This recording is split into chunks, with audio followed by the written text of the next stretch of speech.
আজকের আমার এই রেসিপিটা যদি না বানিয়ে থাকেন তো একবার অবশ্যই বানাবেন।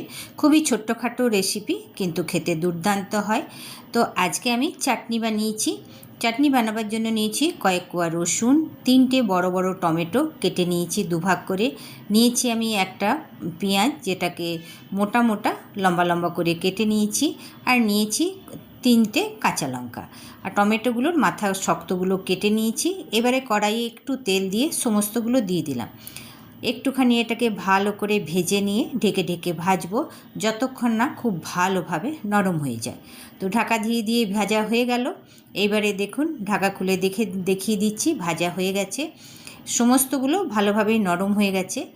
আর এই টমেটোর এই যে ছিলকাগুলো রয়েছে এইগুলোকে আমি এখন তুলে ফেলে দেবো।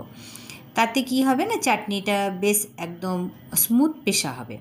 সমস্তগুলো মিক্সির বাটিতে নিয়ে দিয়ে দিচ্ছি 1 চামচ বিট নুন, 1 চামচ সাদা নুন, আর কয়েকটা কারি পাতা। তো কারি পাতা আমার কাছে তাজা ছিল না, শুকনো দিয়ে দিলাম। সমস্তগুলো এবারে পিষে নেব, খুব ভালোভাবে দেখুন পিষে নিলাম। এবারে একটা বড় বাটিতে ঢেলে নেব, তারপরে এর মধ্যে একটা ছক দেব যাতে চাটনির টেস্টটা খুব ভালো হয়। তো তেল গরম করে নিয়েছি, দিয়ে দিলাম 1 চামচ সরষে, 2টো শুকনো লঙ্কা। কারি পাতা দিলে দিতে পারেন, আমি কারি পাতা দিয়ে পেষেছি। সমস্তগুলো ফোড়নটা এবারে দিয়ে দিলাম চাটনিতে।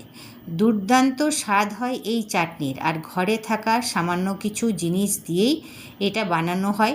রোজ রোজ নারকেল বাদামের চাটনি না খেয়ে এই চাটনিটা একবার বানিয়ে দেখবেন।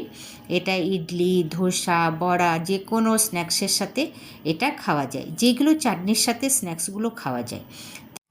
আর চাটনিটা দেখতে দুর্দান্ত হয়েছে। আমার এই রেসিপিটা আপনাদের কেমন লাগলো? রেসিপিটা যদি ভালো লাগে তাহলে বিন্দুস কিচেনকে লাইক সাবস্ক্রাইব অবশ্যই করবেন, অনেক অনেক করে শেয়ার করবেন, অনেক অনেক করে কমেন্ট করবেন।